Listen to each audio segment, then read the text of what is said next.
Baiklah, pertama-tama di sini saya akan menjelaskan tentang konsep dasar dan pengukuran pertumbuhan ekonomi. Suatu perekonomian dikatakan mengalami pertumbuhan ekonomi jika jumlah produksi barang dan jasanya meningkat. Dalam dunia nyata, sulit untuk mencatat jumlah unit barang dan jasa yang dihasilkan selama periode tertentu. Kesulitan itu muncul bukan saja karena jenis barang dan jasa yang dihasilkan sangat beragam, tetapi juga satuan ukurannya pun berbeda. Misalnya, produksi singkong diukur dengan satuan berat kilogram atau ton, sementara produk air bersih atau air minum diukur dalam satuan volume. Minyak bumi dengan satuan barel, belum lagi produk-produk yang tidak terukur dengan satuan fisik. Misalnya, jasa konsultasi, jasa pariwisata, dan jasa-jasa modern lainnya. Pertumbuhan ekonomi adalah salah satu indikator yang sangat penting dalam melakukan analisis tentang pembangunan ekonomi yang terjadi pada suatu negara. Pertumbuhan ekonomi menunjukkan sejauh mana aktivitas perekonomian akan menghasilkan tambahan pendapatan masyarakat pada satu periode tertentu. Karena pada dasarnya aktivitas perekonomian adalah suatu proses penggunaan faktor-faktor produksi untuk menghasilkan output, maka proses ini pada gilirannya akan menghasilkan suatu aliran balas jasa terhadap faktor produksi yang dimiliki oleh masyarakat. Dengan adanya pertumbuhan ekonomi, maka diharapkan pendapatan masyarakat sebagai pemilik faktor produksi juga akan turut meningkat. Mengingat sulitnya mengumpulkan data PDB, maka perhitungan pertumbuhan ekonomi tidak dapat dilakukan setiap saat. Biasanya dilakukan dalam dimensi waktu triwulan atau tahunan. Cara menghitung tingkat pertumbuhan ekonomi sebenarnya sederhana sekali. Jika selang waktu pertumbuhan hanya satu periode, maka GT sama dengan PDBRT dikurang PDBRT minus 1 per PDBRT dikurang 1 dikali 100%. Di mana GT sendiri adalah pertumbuhan ekonomi periode T atau triwulan atau tahunan, PDBRT adalah produk domestik bruto real periode T berdasarkan harga konstan, dan PDBRT minus 1 adalah PDBRT satu periode sebelumnya. Jika interval waktunya lebih dari satu periode, perhitungan tingkat pertumbuhan ekonomi dapat menggunakan persamaan eksponensial, yaitu PDBRT sama dengan PDBR 0 di dalam kurung 1 ditambah R pangkat T, di mana PDBRT sama dengan PDBR periode T, PDBR 0 adalah PDBR periode awal, R adalah tingkat pertumbuhan, dan T adalah jarak periode. Mungkin itu saja yang dapat saya jelaskan. Materi selanjutnya akan dijelaskan lebih lanjut oleh rekan saya. Baiklah, saya akan membahas materi tentang pentingnya pertumbuhan ekonomi. Menurut Amelia dan kawan-kawan, tahun 2023, pertumbuhan ekonomi berperan penting dalam mengubah kehidupan masyarakat. Masyarakat yang sejahtera dapat ditinjau melalui pertumbuhan ekonominya yang semakin membaik. Pertumbuhan ekonomi adalah proses menuju yang lebih baik dari adanya peningkatan yang didasarkan pada naiknya pendapatan nasional, pendapatan per kapita, dan juga berkurangnya angka pengangguran di masyarakat. Sementara menurut Anissa 2015, pertumbuhan ekonomi berperan penting dalam 1. Mengukur kemajuan ekonomi suatu negara, di mana dengan menghitung pendapatan per kapita masyarakat yang digunakan sebagai acuan tingkat kemakmuran penduduk dan juga produktivitas masyarakatnya. Yang kedua, sebagai dasar untuk membuat proyeksi atau perkiraan pendapatan negara dalam merencanakan pembangunan nasional dan juga prioritas pemberian bantuan. Dan yang terakhir, sebagai dasar untuk membuat perakiraan bisnis. Sementara, menurut Raharja dan Mandala 2014, pertumbuhan ekonomi sangat penting karena dapat menunjang beberapa aspek yang meliputi, pertama, pertumbuhan ekonomi dan peningkatan kesejahteraan. Masyarakat dikatakan semakin sejahtera jika output per kapita yang meningkat, di mana semakin tinggi PDB per kapita, semakin sejahtera masyarakat di suatu negara. Yang kedua, pertumbuhan ekonomi dan kesempatan kerja. Mengingat manusia adalah salah satu faktor terpenting dalam proses produksi, maka dapat dikatakan kesempatan kerja akan meningkat bila output juga ikut meningkat. Untuk meningkatkan kapasitas produksi suatu pabrik, tentu pihak pabrik harus menambah jumlah tenaga kerjanya. Sehingga apabila jumlah output meningkat, mengindikasikan adanya peningkatan kesempatan kerja. Yang ketiga, pertumbuhan ekonomi dan perbaikan distribusi. Pendapatan distribusi adalah pembagian penghasilan di dalam masyarakat, di mana pertumbuhan ekonomi akan menghasilkan perbaikan distribusi pendapatan jika kesempatan kerja diperluas dan produktivitas masyarakat meningkat. Saat kesempatan kerja masyarakat diperluas, maka pendapatan masyarakat akan ikut meningkat. Kemudian yang keempat, persiapan bagi tahapan kemajuan selanjutnya, di mana pertumbuhan ekonomi bisa kita gunakan sebagai acuan keadaan ekonomi saat ini dan bisa dijadikan tolak ukur dalam mengambil keputusan ke depannya. Berdasarkan pendapat para ahli di atas, terdapat persamaan mengenai pentingnya pertumbuhan ekonomi, yaitu sebagai acuan yang digunakan untuk mensejahterakan masyarakat pada suatu negara. Sehingga bisa disimpulkan pertumbuhan ekonomi pada suatu negara dianggap penting karena dapat mengukur kemajuan ekonomi pendapatan per kapita di masyarakat yang digunakan sebagai data untuk mencapai kemakmuran, kemudian sebagai proyeksi untuk memperkirakan pendapatan nasional, serta prioritas pemberian bantuan. Selanjutnya, dapat digunakan untuk memperbaiki distribusi pendapatan pada masyarakat dan mengurangi pengangguran, juga kemiskinan pada suatu negara. Terima kasih. Baiklah, berikut beberapa faktor yang mempengaruhi pertumbuhan ekonomi. Yang pertama, akumulasi modal atau kapital. Ini merupakan investasi yang biasanya dalam bentuk barang-barang modal, baik berupa aset yang dapat menaikkan pendapatan nasional. Investasi atau akumulasi modal juga merupakan salah satu kunci pertumbuhan ekonomi. Di suatu pihak, akumulasi modal mencerminkan permintaan efektif, dan di sisi lain, akumulasi modal dapat menciptakan efisiensi bagi produksi di masa depan. Kemudian ada ilmu pengetahuan. Dalam hal ini, maksud dari ilmu pengetahuan adalah dengan semakin berkembangnya ilmu pengetahuan, maka masyarakat akan terus berlomba-lomba dalam hal kemajuan, kemudian akan semakin berinovasi pada produk usaha yang mereka jalankan. Dengan demikian akan meningkatkan pertumbuhan ekonomi. Kemudian ada kemajuan teknologi. Kemajuan teknologi akan meningkatkan kemampuan produktivitas dunia industri, baik dari aspek teknologi maupun aspek jenis produksi lainnya. Kemudian investasi dan reinvestasi yang berlangsung secara besar-besaran akan semakin meningkat. Produksi dunia ekonomi melalui kemungkinan produksi output yang lebih meningkat dan lebih efisien. Kemudian pertumbuhan penduduk.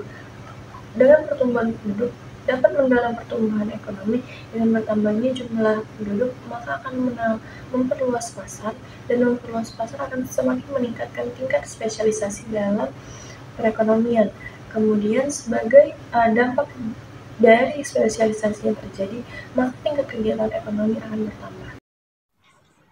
Baiklah, di sini saya Dina Agusti menjelaskan tentang teori pertumbuhan ekonomi. Teori pertumbuhan ekonomi ini terbagi menjadi 3. Yang pertama itu ada teori pertumbuhan klasik, yang kedua itu ada teori pertumbuhan neoklasik, dan yang ketiga itu teori pertumbuhan Harrod-Domar.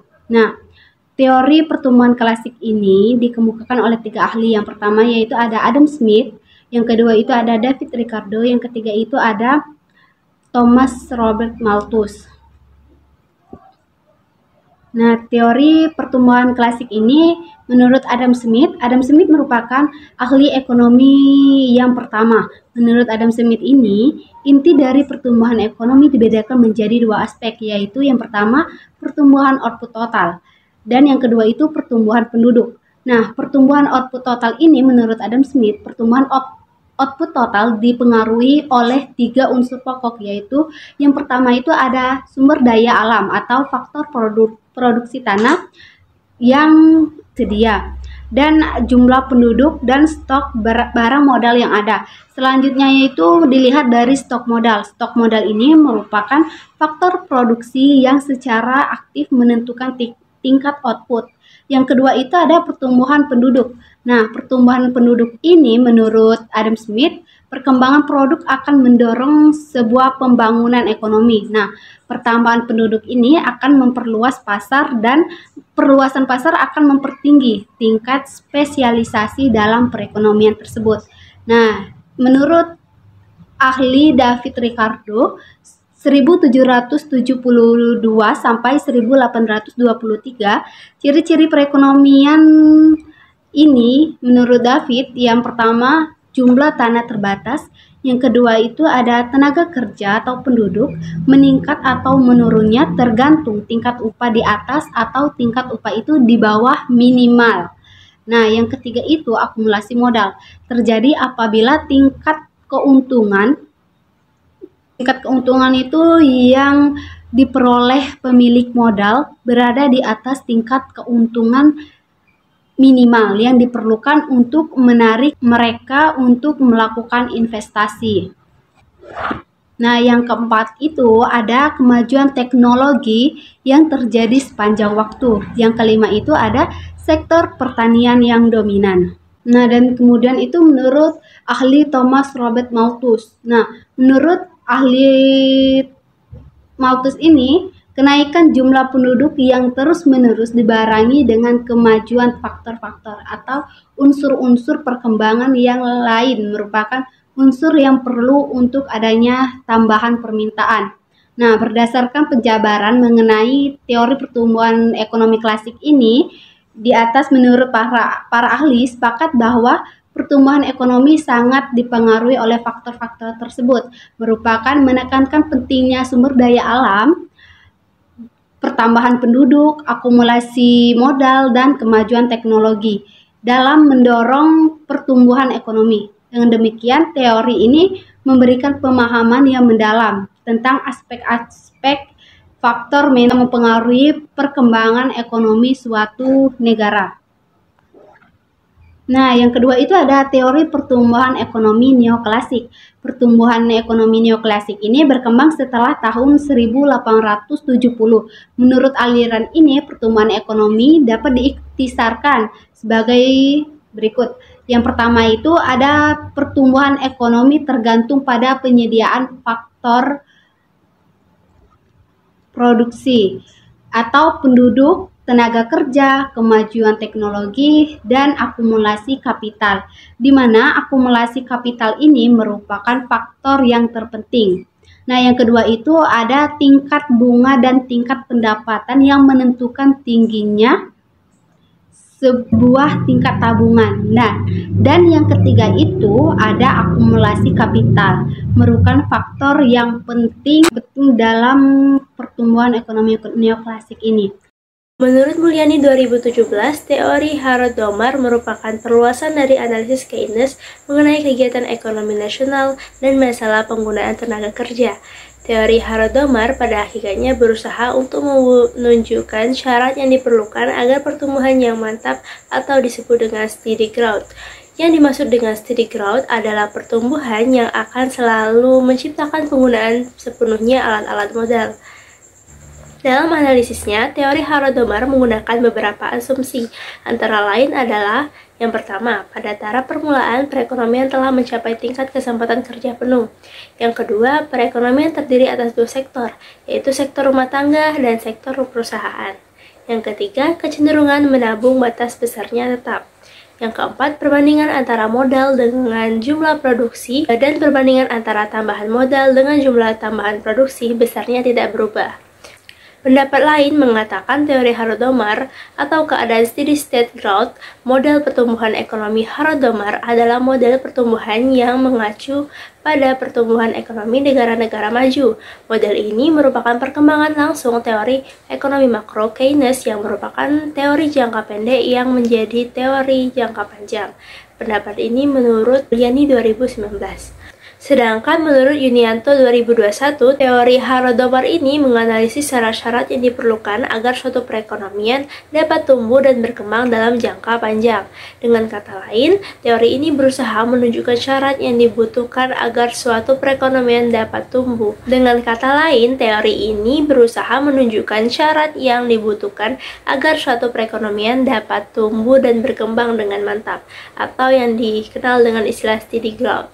Berdasarkan penjabaran yang telah dikemukakan oleh beberapa ahli di atas, dapat disimpulkan teori Harrod-Domar merupakan perluasan dari analisis Keynes mengenai kegiatan ekonomi nasional dan masalah penggunaan tenaga kerja. Teori ini berusaha untuk menunjukkan syarat yang diperlukan agar terjadi pertumbuhan yang mantap atau pertumbuhan stabil yang menciptakan penggunaan sepenuhnya alat-alat modal.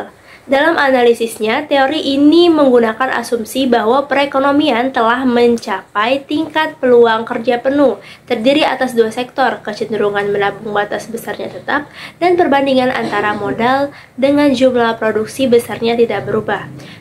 Teori Harrod-Domar menekankan pentingnya dinding dalam mempengaruhi permintaan agregat dan kapasitas produksi nasional, serta pembentukan modal melalui akumulasi tabungan merupakan faktor yang penting dalam menentukan pertumbuhan ekonomi. Baiklah, kesimpulan dari materi yang telah kami sampaikan bahwa pertumbuhan ekonomi adalah salah satu indikator yang sangat penting dalam melakukan analisis tentang pembangunan ekonomi yang terjadi pada suatu negara. Pertumbuhan ekonomi menunjukkan sejauh mana aktivitas perekonomian akan menghasilkan tambahan pendapatan masyarakat pada suatu periode tertentu. Pentingnya pertumbuhan ekonomi yang digunakan sebagai acuan untuk mensejahterakan masyarakat pada suatu negara, sehingga bisa dikatakan pertumbuhan ekonomi pada suatu negara dianggap penting karena dapat mengukur kemajuan ekonomi, pendapatan per kapita di masyarakat sebagai data untuk mencapai kemakmuran, kemudian sebagai proyeksi untuk memperkirakan pendapatan nasional dan prioritas pemberian bantuan, memperbaiki distribusi pendapatan masyarakat sehingga mengurangi pengangguran dan kemiskinan pada suatu negara. Faktor-faktor penentu dalam pertumbuhan ekonomi juga meliputi beberapa aspek, yaitu akumulasi modal, ilmu pengetahuan, kemajuan teknologi, dan pertumbuhan penduduk. Terdapat 3 macam teori pertumbuhan ekonomi, yaitu teori pertumbuhan ekonomi klasik, teori pertumbuhan ekonomi neoklasik, dan teori oleh Harrod-Domar.